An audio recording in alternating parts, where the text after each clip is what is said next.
Shadow of the Erdtree has a release date, and it is coming June 21st, 6/21. With that being the case, I think now is as good a time as any, with there being a gameplay trailer, showcasing a lot of interesting new things that I want to discuss today. So, Shadow of the Erdtree is an expansion that is going to take place in an area outside of the Lands Between. This area is called the Shadow Erdtree land. I don't think it can be called the Land of Shadow due to the Lord of the Rings, unfortunately. Just like the Lands Between.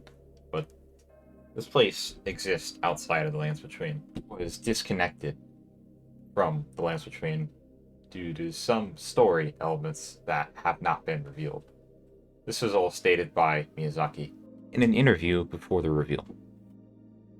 So, with this information at hand, we can determine that everyone was wrong. There was no dreamland. There was no time travel. This is a physical land that was separated, warped from the Lands Between, and has become a separate entity.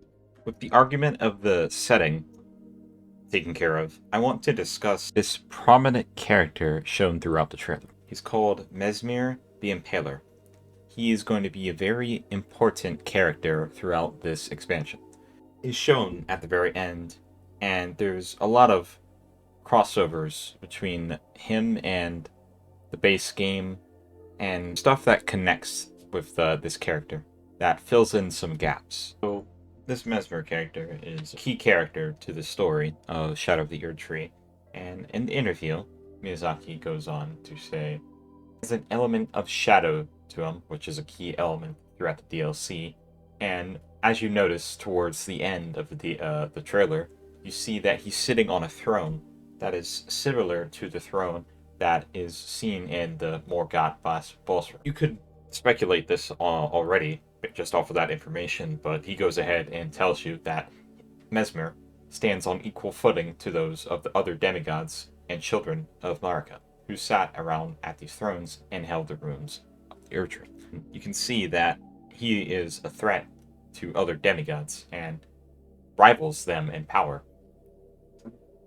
How exactly does this character that we have no knowledge of to this point connect to these other demigods? Well, the thing is, there was a connection in the base game from Messmer that was completely overlooked at the time. Originally, at first, when I watched this live, I had the idea that what I was looking at was Miquella. But no, that was clearly very wrong. But there is a connection to Miquella as well as Malenia. Messmer is the unwanted and forgotten child of Marika. What's the evidence exactly? It's in the Weeping Peninsula with a ghost that is outside of the Church of Pilgrimage. The ghost goes on to say, the mausoleum prowls, cradling the soulless demigod. O Marika, Queen Eternal, he is your unwanted child. This is interesting in and of itself, but it does not end there.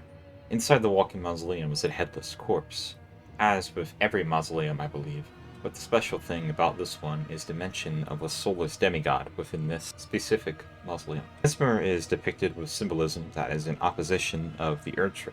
This connection goes hand in hand with Rykard, who follows the path of blasphemy. Messmer uses fire and has snakes. What he says during the trailer hints towards this hostility or rejection of the Erdtree. Mother, wouldst thou truly lordship sanction in one so bereft of light? He said, Mother, wouldst thou truly order lordship sanction in one so bereft of light? Which means, would you refuse someone lordship without, with the absence of grace? Or perhaps he means the absence of the Erdtree. Is another area in the Weeping Peninsula that is very interesting. It is the Impaler's catacombs, east of the Church of Pilgrimage. This could not be a coincidence with them mentioning a soulless demigod in that exact area and there being a catacombs east of that church. There is a cave in between the two areas, though, called Earthboard Cave. Inside this cave, you will find rats and then a rune bear, but at the end, drops the Spelldrake Talisman. Inside the room there are 2 corpses, both with 1 item each. The items are as follows: a smoldering butterfly and Trina's lily. The smoldering butterfly is meant to represent an important character, but it has been largely speculated to be possibly Malenia, although it's looking like that is not the case anymore, with the other 2 butterflies being the Aeonian butterfly and the Nascent butterfly, representing Malenia and Miquella. The smoldering butterfly has to represent possibly Messmer. I've spent a large portion of this video trying to show just the connection between Malenia, Miquella, Marika, and between Messmer, but it seems to have all been for naught, because if you still don't believe me, Miyazaki himself confirmed it in an interview. That could possibly be mistranslation of some sorts, but if we're taking this at face value, then he clearly states Child of Marika. In this same answer, he refers to the story of Elden Ring as heroic. I don't quite understand at all, really. When I think of the story of Elden Ring, the themes that I think of, heroic is not what I first come to. Can't really add much to that, as in I don't really understand it all. But the last thing that I want to talk about has to be how Messmer is called Messmer the Impaler. This has led to thoughts that possibly he was the one to impale his mother in the Erdtree with the Spear of Destined Death. In the main game, long ago, there was someone who stole Destined Death from Malekith. Culprit is still unknown. Perhaps it was Messmer who did it in cooperation with Rane. Perhaps it was Messmer who made the Black Knives, imbuing them with Destined Death. The result of his matricide, and leading to the death of Godwyn, he was banished to the Land of Shadow. Adding on to this, he wields a spear and wears clothes similar to a Roman general's: the red cloak, demigreaves, open-faced helmet, and scaled armor.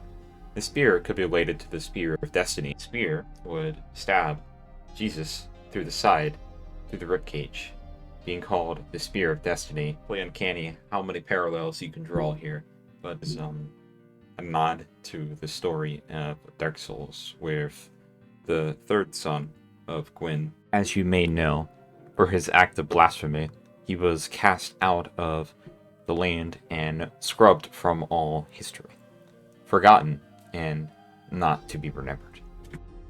Thank you very much for watching. If you enjoyed, subscribe, leave a like, have a nice rest of your day.